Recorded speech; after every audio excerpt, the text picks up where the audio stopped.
Hello, it's Lolly, and I have this new product for me, Ken Oliver Color Burst. This is the cerulean blue. This is my very first one, and I just got this in the August design team kit from Aunty Vera Scrap and Craft. And it's very interesting. This is a little tiny opening right there. It's these little powdery crystals, and when wet, they get activated and turn into something more than just watercolor. So I have some pages of watercolor paper that I've cut out, and these are 4 by 4.5, and the only reason for that size is I was able to cut down one sheet evenly into matching sizes, as there's no rhyme or reason otherwise. So I just wanted to play around, and like I said, this is my first bottle, so I'm really excited. So the first thing I want to do is just sprinkle this around, and I know you can't see it, so what I'm going to do, these are like almost like tiny little beads. I'm going to try and zoom in. You can see the dark colors right there. Then I'm going to zoom back out and lightly mist it. This is the Distress Sprayer, and it gives you a nice light mist. And look at that. The more you spray it, the more it gets activated. Now, I could keep spraying it. I could heat it with a dryer to let it set, or I could set it aside to dry it. I think I want another spray right there. It just keeps getting more and more brilliant. No wonder they call it a color burst. But I love this background. So I'm going to leave that one aside to dry and not waste our time on camera looking at the drying process. So let's do another one. And I'm going to see, just trying to do a little less here and see what happens there, because I had quite a bit on that one. Okay, now I'm going to get this one really wet and start letting it slide around and swirl. Oh my goodness, that is so gorgeous. I love this. And it does get all over, so make sure you do cover your craft area with this. Okay, I'm just going to help this kind of come down a little bit there. Oh, it's gorgeous. This just really reminds me of ocean scenes. I just love that. I'm going to put that aside. The other thing you can do would be to get the paper wet first. Oh, you know what? This has already got some of the color burst on it, because when I spray, it bounces off the paper. So let's just wipe this off a little bit and see what happens here. I want to just get it wet and then sprinkle the color burst on there so you can see what that looks like. See how magical that is? Isn't that gorgeous? Wow, so fun. I do want to spray a little more, though, to give this a little extra burst. You can see how dark that is, and I did not need to use this much powder. So I'm going to really give that a spray. Ooh, ooh, ooh. Oops. Ah! Yeah, what not to do. Okay, so let's set that aside. But one thing I do think I want to do, and that's just pick up some of this color here. Now, if you have more than one color, oh, look at that. If you have more than one color of the color burst, imagine how fun that would be. I think I'm going to let this dry and then come back and hit it some more with some more color burst here. Okay, another thing I was wondering, and I know this sounds really weird, but let me wipe this up first. I'm going to give this a little bit of a spray and get this out of my way. Now let's do this one first. I took this one and I stamped with Colorbox pigment stamp pad, and I did white embossing on it. See if I can get the light to shine on that. You're going to wear these colors, by the way. You can see. True artist. So here's what I'm going to do. I'm going to make a background. When they hit the paper, they're almost like little tiny minute balls. They kind of roll around a little bit. Okay. Oh, I love it. So my stamp says thank you, and it's all in a circle. Let's see if I can spread that around a little bit so you can at least see what it says. There we go. It says thank you all over in a circle. It's so cool.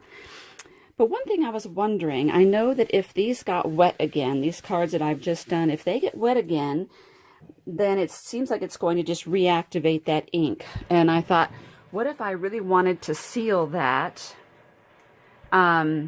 so it wouldn't get reactivated. And I thought, well, I couldn't put Mod Podge over it because Mod Podge would reactivate it too because it's wet.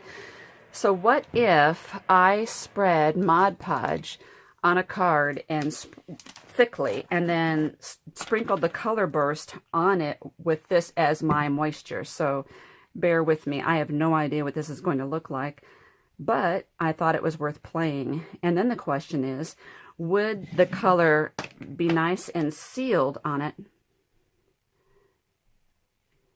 Okay, the Mod Podge is not liquid enough, but you know, it was just a test. It's just staying in the little granular form. But if now some of it's dissolving, but if I gave it a little moisture, would it still get nice and sealed in that Mod Podge? So let's let that dry and see what happens. I'm going to go off camera and blow dry this and see what I can come up with. Okay, this one is dried mostly. I still see there's a little moisture here. I am so impatient. It's hard to leave it alone, so I'm going to still set this aside for a second while I play with this one. And this is the one where I just mopped up the rest of my ink here, or my color burst. And so now I want to hit it again. I have, because it's got a good coverage on it now, I just want to add some darker areas, and I'm going to try and go lighter with the color burst and not quite hit it so hard as I have been, because it does not take much. So this one though, because I had mopped up my craft area first, I had a nice soft blue background in order to put the darker color on top of that. Okay, so I want to look at this now, and this is the one that I said I had put Mod Podge on it, wondering if that would be enough moisture to activate the color burst. It was not. I put the color burst on, spritzed it with water. So what I don't know is, was that layer of Mod Podge enough to hold on to that color burst and not allow it to bleed when I hit it with moisture again? So I'm not going to spray the whole thing. I'm just going to try right here. It is smearing. Yeah, that's what I was afraid of. I was looking for a way to seal this, but you know, this is creating its own effect. So let me do this. This is creating its own effect. So I think what I'm going to do is just drizzle a bunch on here and play around for a minute.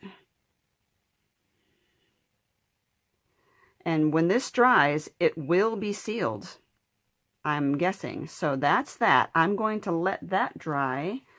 And let's see, when I come back, is that going to be nice and sealed with Mod Podge? Because the ink is actually part of the finish itself. So let me wash up and I will come back. I went ahead and let that dry overnight because when I applied it so thickly in the hopes that it would indeed seal it. So let's take a look, and you can see because it was so thick you can actually see ridges of Mod Podge in here, but look how shiny it is. It's just like ocean waves. So let's see what's happening here. It's still running, but my guess is that the majority of this is still embedded into the Mod Podge and would stay. Yes, it's just like some surface color that's coming off, but the rest of it is really down in there. That's all that's coming off, and it seems pretty solid now. Interesting, and it gave some great texture, but just some heads up, it was worth the experiment anyway. And then these ones are all dry. This is really interesting from the puddling of the color. Now you can see here where it's really grainy. If I spray that, it'll reactivate it. And there too, where it's really dark, well, the whole thing would reactivate. So I took one of the ones that I did, the one that I had done the white embossing on before applying the color, and I just stamped in there with black and mounted it on a black card, and look how striking that is. Isn't that beautiful? And then another one of these cards, I just ran through my die cutting machine, my Sizzix Big Shot, and look at that. Doesn't she look very aquatic? And I cut 2 flowers out with the rest of it. So even with this card, just look at this, how you could layer flowers right there in a corner too for added dimension. Isn't that gorgeous? And she would look great on a white background. So anyway, lots of fun with this. I look forward to getting some more of these color bursts and using them together. I know that some have also used them in conjunction with watercolor paints or also with the Distress Oxides. Thank you for watching. Thank you for giving me a thumbs up. And if you like what you see on my channel, please subscribe.